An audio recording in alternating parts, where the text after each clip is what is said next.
النهاردة إن شاء الله هنعمل مربى التين مع بعض بطريقة سهلة جدا وبسيطة، ومش هنشتريها تاني من برا. معايا هنا 2 كيلو من التين. طبعا احنا عارفين ان الموسم بتاعه دلوقتي كتير ورخيص، وكمان لازم نستغل الفاكهة بتاعتنا. تمام. وبعد كده بجيب الحلة اللي احنا هنعمل فيها المربى بتاعتنا. بمسك التين بتاعي وبشيل الجزء الأخضر منه بالشكل ده، وبعد كده بقطع الثمرة بتاعته على 4 قطع، أو زي ما انت تحبي لو حابة تقطعيها قطع صغيرة. الفاكهة اللي انت تجيبيها لازم تكون متماسكة شوية بس علشان ما تكونش مهرية معاكي، ولازم تتأكدي ان هي الفاكهة نظيفة، ما تكونش فيها لا قدر الله اي حاجة وحشة. انا خلصت الكمية بتاعتي كلها بالشكل ده، وبعد كده بحط هنا لكل كيلو من الفاكهة او التين بحط له 500 جرام من السكر. انا هنا عشان عاملة 2 كيلو هحط له 5 كوبايات من السكر. الكوباية المعيارية دي بتساوي 200 جرام بالظبط.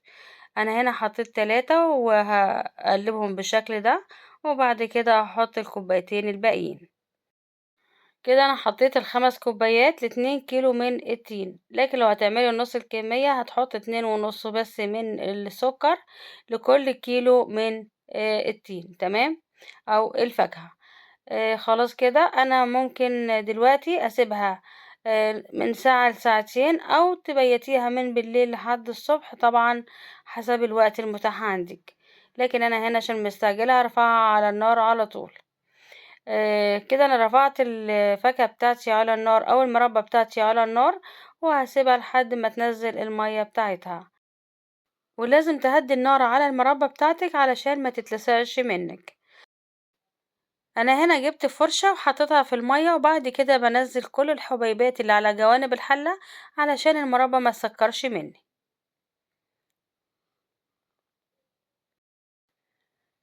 تمام كده هسيبها شوية لحد ما المربى بتاعتي تنزل المية وارجع لكم.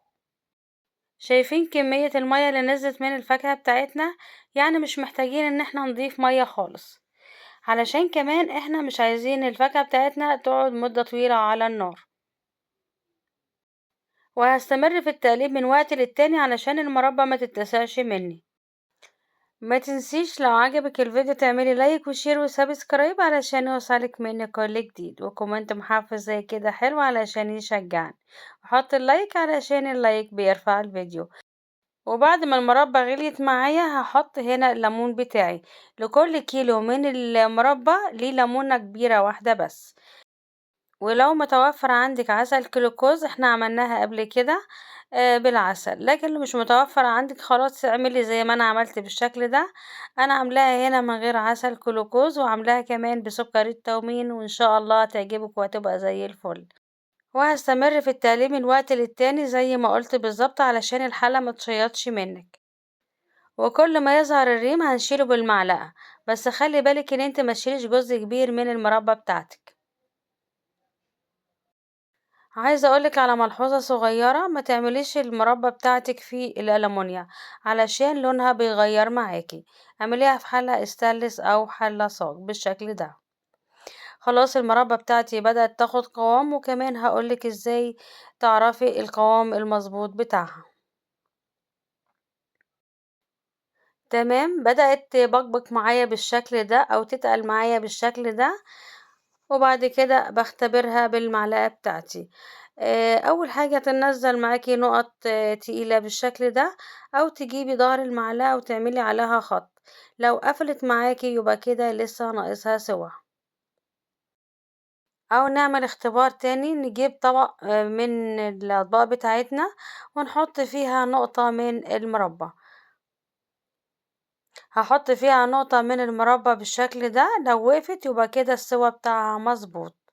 لكن لو جريت معاكي هيبقى برضو لسه ناقصها سوا. انا شايفة ان السوا كده مظبوط جدا، وهعمل الخط. لو وقف معايا وما قفلش على بعضه يبقى كده حلو قوي، والتسوية بتاعتي مظبوطة. خلاص كده انا هقفل النار وهنشوف هنعمل ايه مع بعض.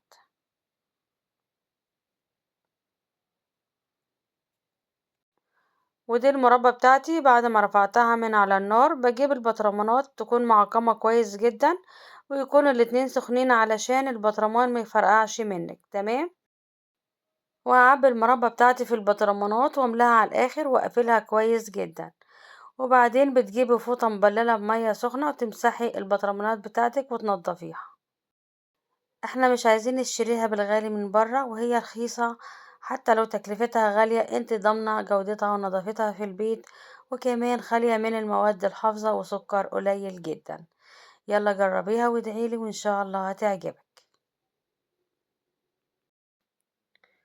وبكده خلص الفيديو بتاعنا، ولو عجبكم الفيديو اعملوا لايك وشير وسبسكرايب علشان يوصلك مني كل جديد، وكومنت محافظ كده زيك حلو علشان يشجعني، وحط اللايك علشان اللايك بيرفع الفيديو. وإن شاء الله أشوفكم على خير الفيديو الجاي.